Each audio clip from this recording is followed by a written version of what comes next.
Quello del Mondiale 125 è sicuramente l'ambiente più giovane tra le tre cilindrate e anche quello più scanzonato, dove il divertimento ha ancora un ruolo determinante tra i principali protagonisti.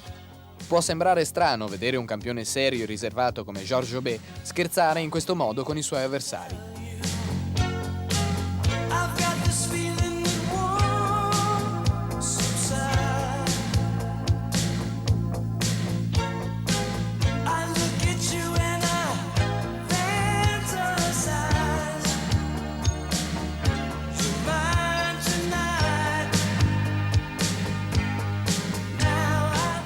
Tutto il campionato è stato caratterizzato da una lunga sfida tra il francese Jean-Michel Bailly, in sella alla Honda ufficiale, e Dave Strybos, alla sua quarta stagione con la Cagiva. Sono stati loro i protagonisti assoluti. Bailly, l'eccezionale rivelazione del campionato, Strybos, il suo degno rivale.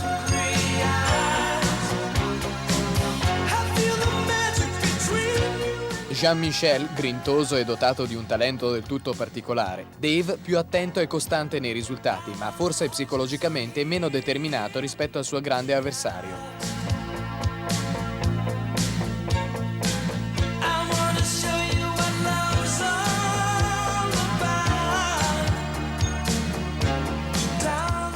Diversi anche gli stili di guida. Bailly sembra un americano in sella alla moto, sempre agile, scattante nei movimenti. Strybos rispecchia lo stile classico dei piloti del nord Europa.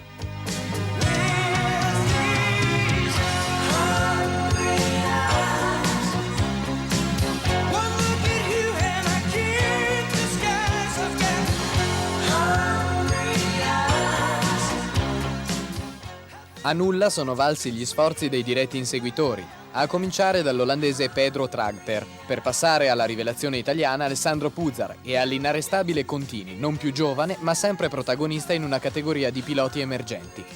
La Cagiva di Strybos, sempre progettata dal vulcanico ingegner Witteveen, vantava diverse soluzioni tecniche innovative atte a migliorare le prestazioni del propulsore e soprattutto la parte ciclistica. In particolare sono stati potenziati i freni e migliorate le sospensioni, oltre ad adottare nuovi pneumatici posteriori da 19 pollici. L'assistenza è stata affidata ad un vasto team di meccanici disponibili e particolarmente dotati professionalmente.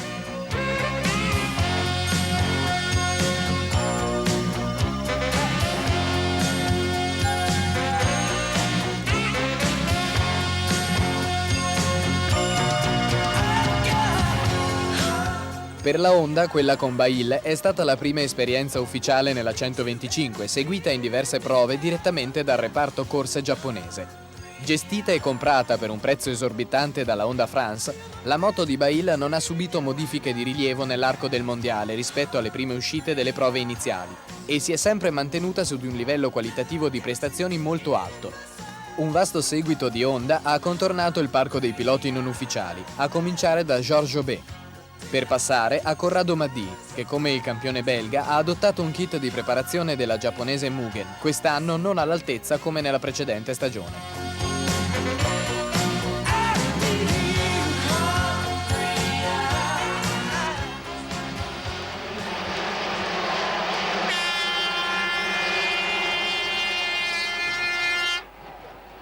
È stato sicuramente il campionato più avvincente dei tre, anche se per gran parte si è disputato su circuiti caratterizzati da terreni fangosi, dove Bailly ha potuto vantare di tutti i favori del pronostico.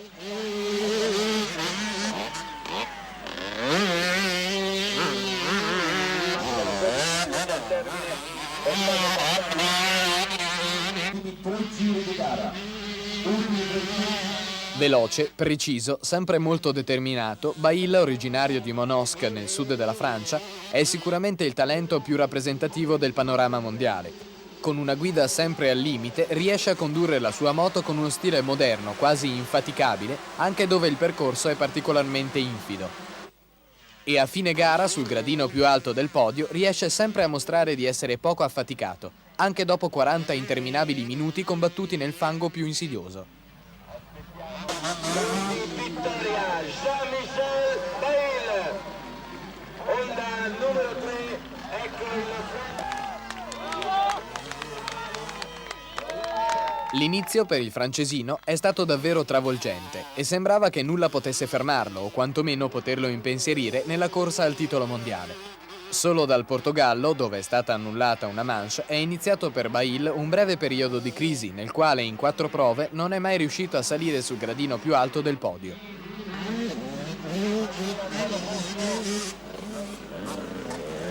Per Straibos l'apertura della stagione è stata sicuramente più appannata, a causa anche di una non perfetta messa a punto del mezzo meccanico, in ritardo nella preparazione e nel raggiungimento del potenziale necessario per poter vincere. Anche il dover sempre gareggiare su terreni pesanti ha notevolmente rallentato il cammino di Dave.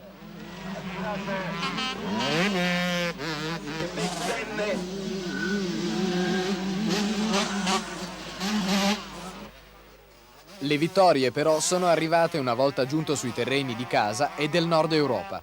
Qui Dave ha incominciato a impensierire Bahil, avvicinandolo notevolmente nella classifica mondiale per poi superarlo in occasione della prova cecoslovacca, dove il francese è stato vittima di un inconveniente meccanico.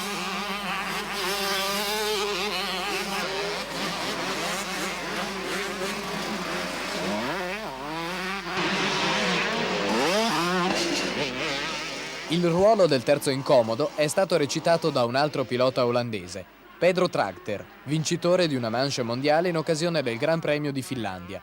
È difficile poter dire che Pedro sia stato un attore protagonista di questo mondiale, poiché la differenza tra i primi 2 classificati è stata davvero tanta, ma è stato senza dubbio il meritevole terzo classificato e sempre in lotta per le prime posizioni.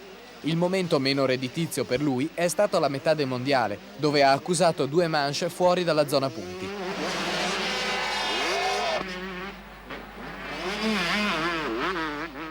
Molto di più poteva fare il nostro Alex Puzar, se non fosse stato per le numerose rotture di inizio campionato. Ben 5 ritiri hanno caratterizzato negativamente la stagione del pilota azzurro più rappresentativo di questa cilindrata, che ha comunque stupito per determinazione e per la costanza di rendimento, evidenziata su qualsiasi tipo di terreno.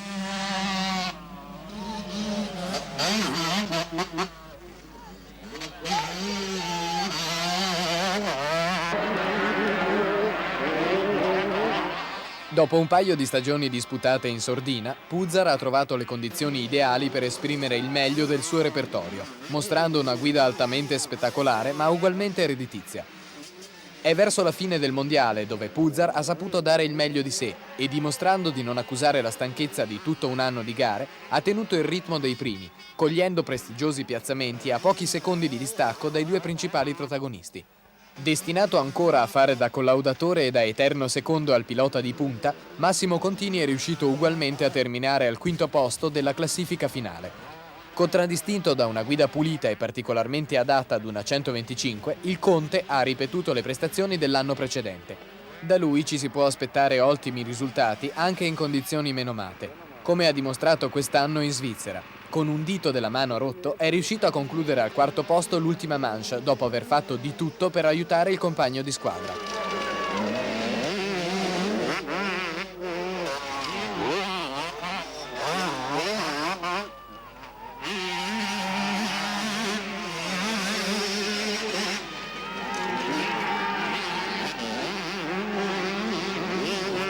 Sebbene non sia più giovanissimo e non abbia più le carte necessarie per poter puntare al primo posto, il simpatico Massimo riesce sempre a intrufolarsi tra i primi in ogni manche e a recitare un ruolo ben definito.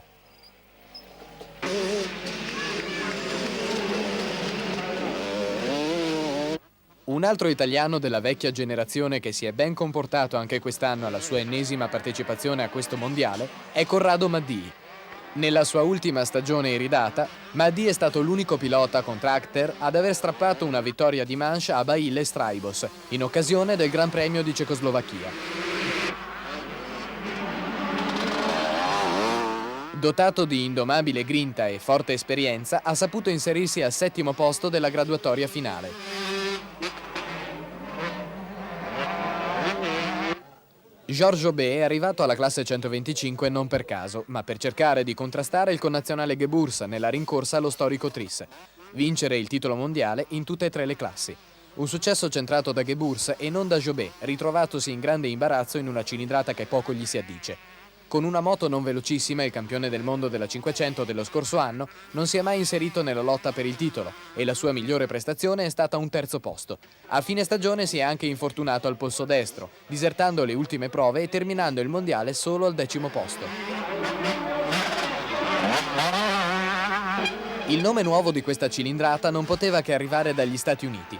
Il funambolico Mike Healy, con la sua Cagiva dopo un inizio di campionato caratterizzato da una fase di assestamento e di rodaggio al ritmo mondiale, ha fatto vedere grandi numeri. Il suo rendimento costante e progressivo gli ha permesso di concludere in quinta posizione a pari punti con Contini.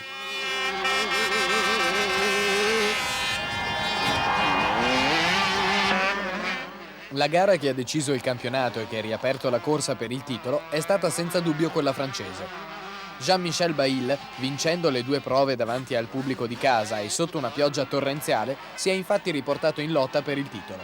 Sempre in testa dall'inizio alla fine in entrambe le manche, il francesino, osannato ad ogni suo passaggio dal suo pubblico, ha corso in piena tranquillità, dominando con un grande margine di distacco sul suo diretto avversario.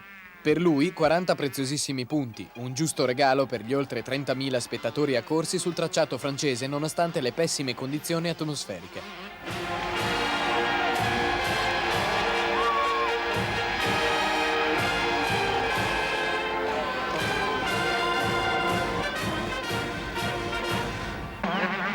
Se per Baïl la prova francese è servita a riagganciare il suo antagonista, per Straibos è stata una giornata tutta da dimenticare. Già nella prima manche l'olandese dimostrava di non essere perfettamente a suo agio sul terreno fangoso, concludendo solo al 3° posto.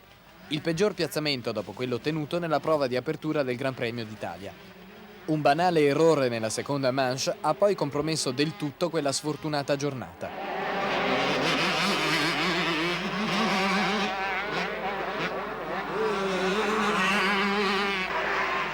Ecco il momento chiave del campionato. Con questo errore degno di un principiante, Dave Straibos sciupa il suo vantaggio nei confronti di Baïl e riapre la lotta a 2 prove dal termine.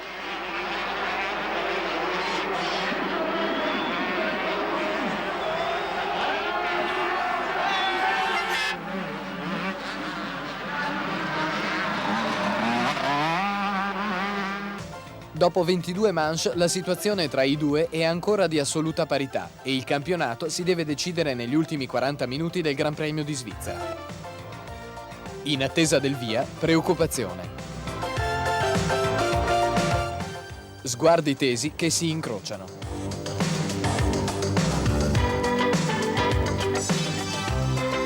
Tifo ovviamente alle stelle. Dopo tanta tensione, finalmente il via per quella che sarà la manche che designerà il nuovo campione del mondo.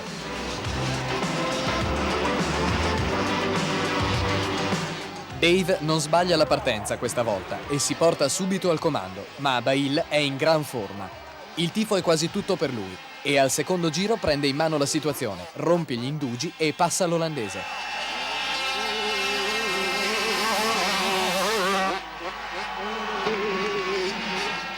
La sua guida è sempre veloce e precisa, mentre Straibos non sembra in grande giornata. Ai box la tensione è tanta e traspare dal volto dei meccanici. Il tempo non sembra trascorrere mai.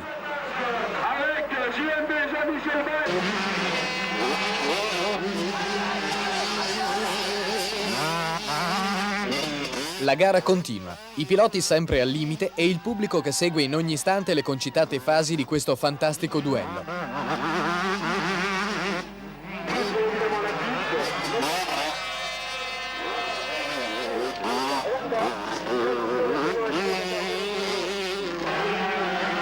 Lo sguardo è sempre rivolto al cronometro, la suspense da film giallo.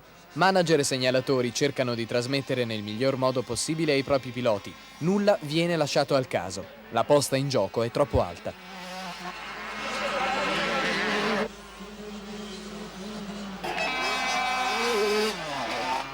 Si arriva alle ultime battute.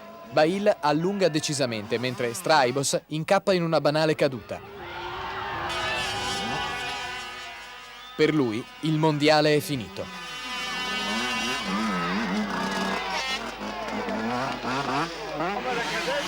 La sconfitta è segnata anche sui volti dei meccanici, a cui non resta che osservare la trionfale marcia del pilota francese.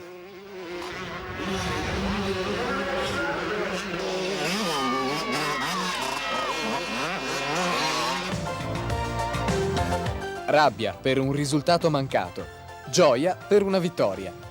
Finalmente la bandiera a scacchi. Il trionfo per Jean-Michel Bail, 19 anni campione del mondo nella classe 125.